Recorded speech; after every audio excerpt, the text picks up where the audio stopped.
nggak sih kalian ngalami pas kalian ngechat terus balas singkat, contohnya O, Y, tapi balasnya malah gini, kenapa kamu ngechat singkat? Lagi marah ya? Nah, padahal kita nggak ada niat apa-apa tuh. Assalamualaikum warahmatullahi wabarakatuh.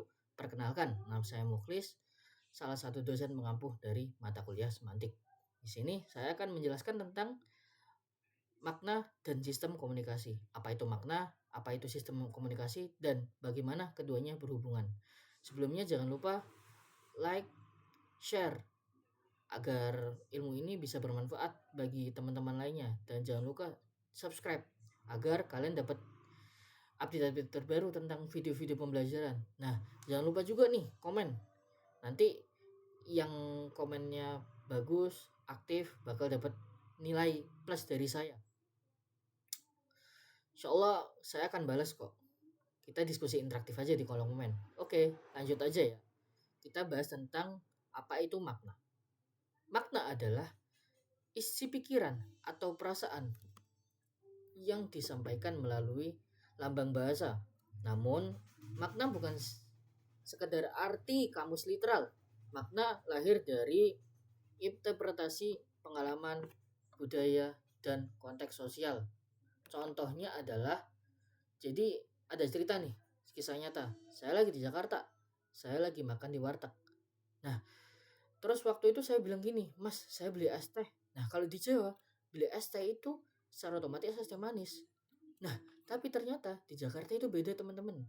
Kita kalau bilang es teh doang, malah dikasih es teh tawar.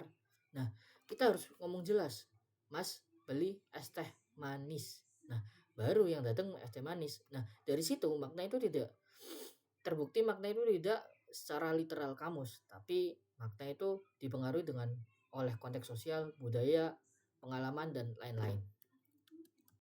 Kita bahas tentang makna lebih lanjut melalui kacamata para ahli. Ferdinand de Saussure, makna adalah konsep yang dihubungkan dengan tanda linguistik. Artinya, kata adalah sekedar simbol. Makna sebenarnya ada di kepala manusia itu sendiri. Sudarmo menjelaskan makna sebagai hubungan antar hubung bahasa. Sementara Abdul Qian menjelaskan bahwa makna adalah inti kajian semantik, lalu tergantung kepada kontekstualnya sendiri. Makanya kalimat yang sama itu bisa terasa biasa atau bisa terasa problematik, tergantung siapa nih lawan bicaranya, siapa yang membaca pesan kita kalau di WhatsApp. Oke, contohnya gimana nih? Nah, rumornya cewek itu kalau baca chat bernada. Bener gak tuh teman-teman? Nah, ada kisah nih teman saya sendiri yang cerita.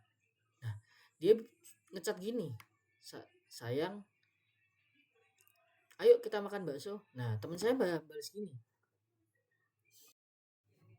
Y, DMN. Nah, di situ udah jelas kan? Iya, di mana? Tapi menurut pacarnya, si pacarnya itu marah dan gak minat dan terpaksa gara-gara diajak. Padahal gak ada niat kayak gitu teman saya. Nah, dari situ pada akhirnya teman saya kalau ngechat itu kudu panjang baru diartikan iya sama pacarnya. Contoh kayak tadi, sayang ayo kita makan bakso. Ayo itu O-nya ada 5 teman-teman. Terus ada lanjutannya nih, yaitu di mana aku nurut aja katamu. Nah, dari situ artinya kita mau dan semangat, seneng banget diajak makan bakso sama ceweknya. Nah, dari situ terbukti kan bahwa makna itu nggak literal, makna kamus dan formalitas lainnya. Makna itu sesuai preferensi dan pengalaman teman-teman atau para individu. Oke, lanjut kita bahas tentang sistem komunikasi. Komunikasi adalah terstruktur dalam menyampaikan suatu pesan dari pengirim pesan dan penerima. Unsur pokoknya meliputi pengirim pesan, pengirim, media, penerima, dan umpan balik. satu unsur ini bermasalah, maka pesan bisa tersampai, maka makna tidak bisa berikutan dipahami atau sebaliknya. Nah, maksudnya apa sih? Nah, jadi gini teman-teman. Contohnya WhatsApp nih yang sering. Nah, ceritanya aku mau ngirim pesan ke kalian. Pengirimnya siapa?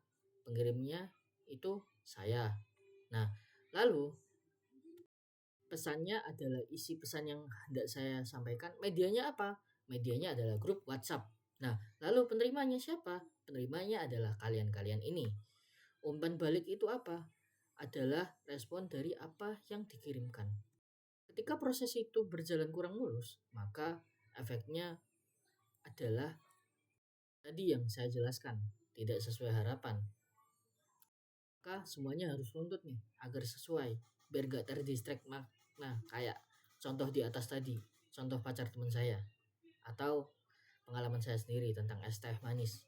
Nah, menurut Edward de Boer, komunikasi adalah penemuan penyampaian ide melalui lambang makna atau bahasa. Sedangkan Richard mengatakan komunikasi adalah pertukaran pesan dan penciptaan makna. Jadi komunikasi itu bukan cuman ngomong, tapi kita harus bisa memastikan bahwa apa yang kita sampaikan harus dipahami oleh orang lain. Itu baru dikatakan komunikasi berhasil. Jadi hubungan makna dan komunikasi. Makna adalah inti komunikasi. Komunikasi adalah wadah untuk menyampaikan makna tersebut. Kalau maknanya benar tapi maknanya nggak tersampaikan, ya sama aja. Tapi kalau maknanya benar, misalnya dalam chat WhatsApp panjang kali lebar kali tinggi, tapi sinyalnya buruk, ya percuma, maknanya nggak akan tersampaikan. Maka dua-duanya tidak bisa dipisahkan sama sekali. Terjadinya komunikasi yang lancar dan keselarasan makna. Nah, gimana sih proses sebenarnya biar itu bisa tersampaikan dengan baik? Prosesnya adalah pengirim